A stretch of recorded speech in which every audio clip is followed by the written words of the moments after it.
Let's talk about how you'll take a virtual course online from iUniversity Prep. First, you'll navigate to the home page for the Buzz Learning Management System, iUniversityPrep.agilixbuzz.com. Please note, do not include a www tag to the beginning of that address. If you do, you'll see an error notice. From the home page in Buzz, you will see an icon with your course label. Click on the icon for the course. This is your course homepage, and it is incredibly easy to navigate. On the left, you'll see a column that lists what you have to do and when in either purple or orange. If you haven't completed something and that reading or assignment is past due, you will see the description include the words past due and when that assignment was meant to be completed. When you have nothing past due, you'll simply see a description telling you what the due date is. The column is always in chronological order, so you know that you always need to complete the top assignment first and then work your way down the list.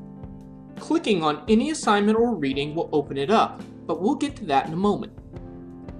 On the bottom part of the left-hand column is the course tree, which is collapsed by default.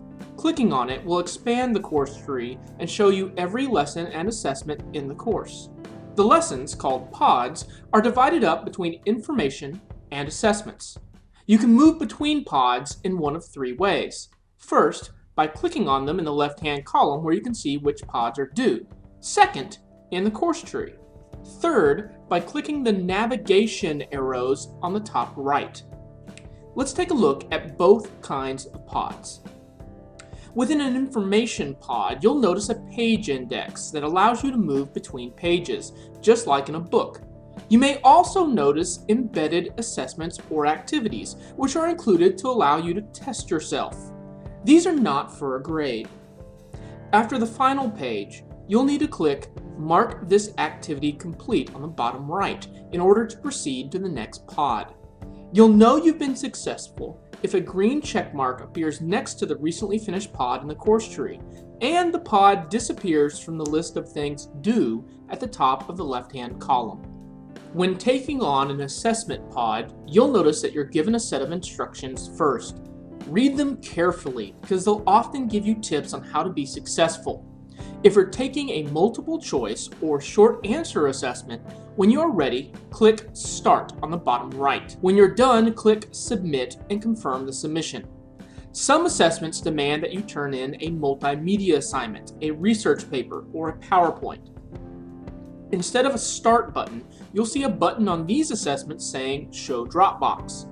Click on it and you'll notice a new box appear. Here, you can send a message to your teacher, but that is not how you submit your assignment. Click Add Attachments, find your PowerPoint or Word document, click Open, and you'll notice that the file has now become attached to the Dropbox. Click Submit, and you are done. You'll notice when you revisit your course after you've taken a few assessments, there will be some new elements. First, you'll notice your overall score front and center within a circle.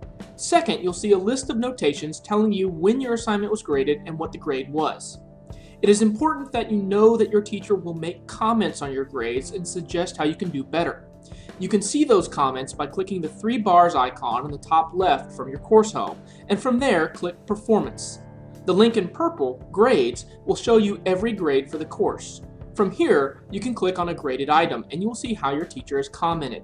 Make sure to check this whenever you get a grade. Also, be aware the system will log how much time you spend on each assessment and reading, and that information is available to the teacher. You may sometimes notice that a pod seems to be blank other than a heading. What is going on? Don't worry, no one has stolen the pod.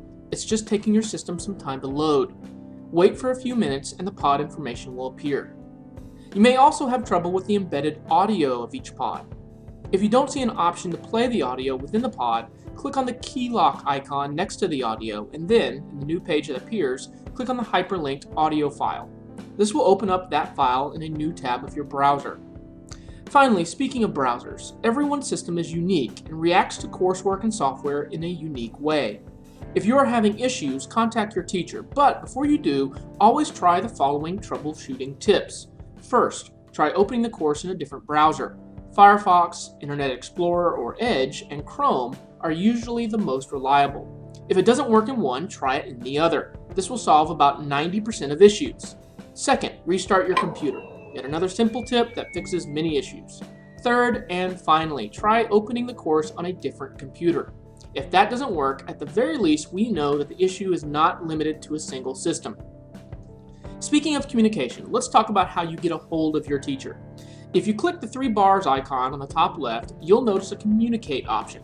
Clicking on it will bring up any messages from your teacher, either to you personally or to the class as a whole. If you wish to send a message to the teacher, click Send Mail at the top and fill out the window that opens. Clicking Send will whisk your message on its merry way.